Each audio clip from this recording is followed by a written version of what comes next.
গতিকে আজিও ইয়াত কাটিছে। ৰাইজৰ উপস্থিতি দেখাৰ লগে লগে বিজেপিয়ে ভয় খোৱা আৰম্ভ কৰিছে।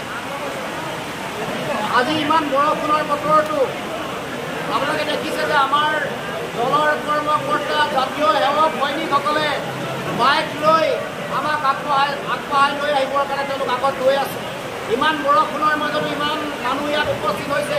এই কথাই প্ৰমাণ কৰিছে যে বিজেপিৰ দিন দিনে দিনে উকলি আহিছে, বিজেপিৰ দিন টুটি আহিছে আৰু আমাৰ অসমৰ মানুহক কৰা যি অন্যায়, এই অন্যায়ৰ বিৰুদ্ধে এইবাৰ নিৰ্বাচনৰ সময়ত ৰাইজে তেওঁলোকে প্ৰতিশোধ ল'ব, তেওঁলোকে ইয়াৰ উত্তৰ দিব বুলি ইতিমধ্যে সিদ্ধান্ত গ্ৰহণ কৰিছে। গতিকে ৰাইজ আপোনালোকে সকলোৱে আমাৰ প্ৰতি কৰা যি অন্যায়, এই অন্যায়ৰ বিৰুদ্ধে সকলোৱে মাত মাতিব লাগিব। সকলোৱে নিৰ্বাচনৰ সময়ত আপোনালোকে সঠিক আৰু শুদ্ধ সিদ্ধান্ত গ্ৰহণ কৰিব লাগিব।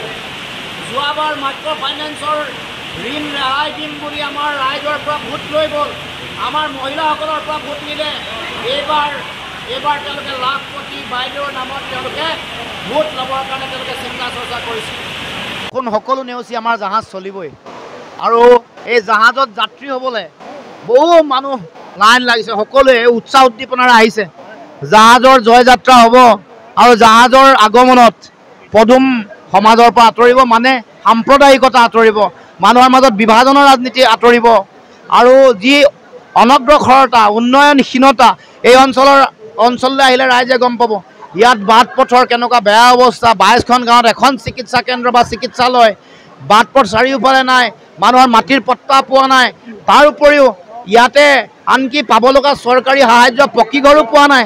গতিকে এই যিবোৰ কথা, এইবোৰৰ বিৰুদ্ধে ৰাইজ ওলাই আহিছে, সজাগ সচেতন হৈছে।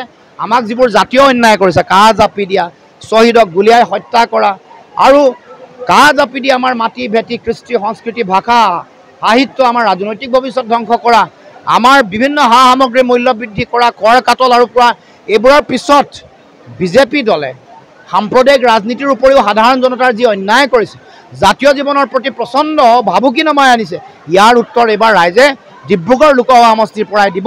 আৰু এইবাৰ ৰাইজৰ উপস্থিতি, তেনেকুৱা প্ৰতিকূল বতৰৰ মাজতো ৰাইজৰ যিটো উপস্থিতি, এইটোৱে প্ৰমাণ কৰিছে যে ৰাইজে এটা শক্তিশালী সিদ্ধান্ত ইতিমধ্যে গ্ৰহণ কৰিছে।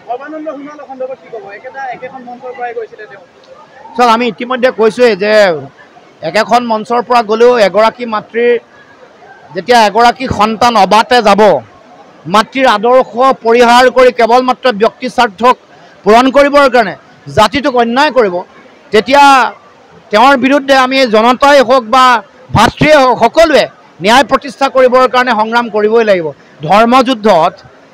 ধৰ্মযুদ্ধত আনকি মহাভাৰতো দুৰ্যোধনৰ বিৰুদ্ধে দুৰ্যোধন আৰু যুধিষ্ঠিৰ ককাই ভাই তেওঁলোকৰ নিজৰ পৰিয়ালৰ মাজতে তেওঁলোকৰ যুঁজখন, এখন অন্যায়ৰ বিৰুদ্ধে ন্যায় প্ৰতিষ্ঠাৰ যুঁজ।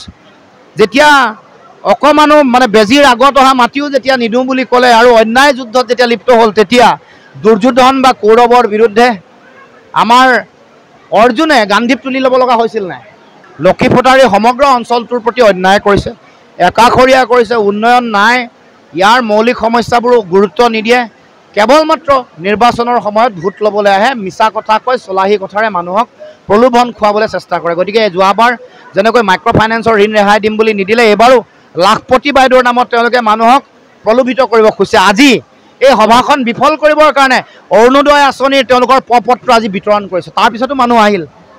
অন্যায় যিমান কৰিলেও, যিমান কূট কৌশল ষড়যন্ত্ৰ কৰিলেও আমাৰ মানুহৰ যিটো সুত, এইটোক বাধা দিব নোৱাৰে।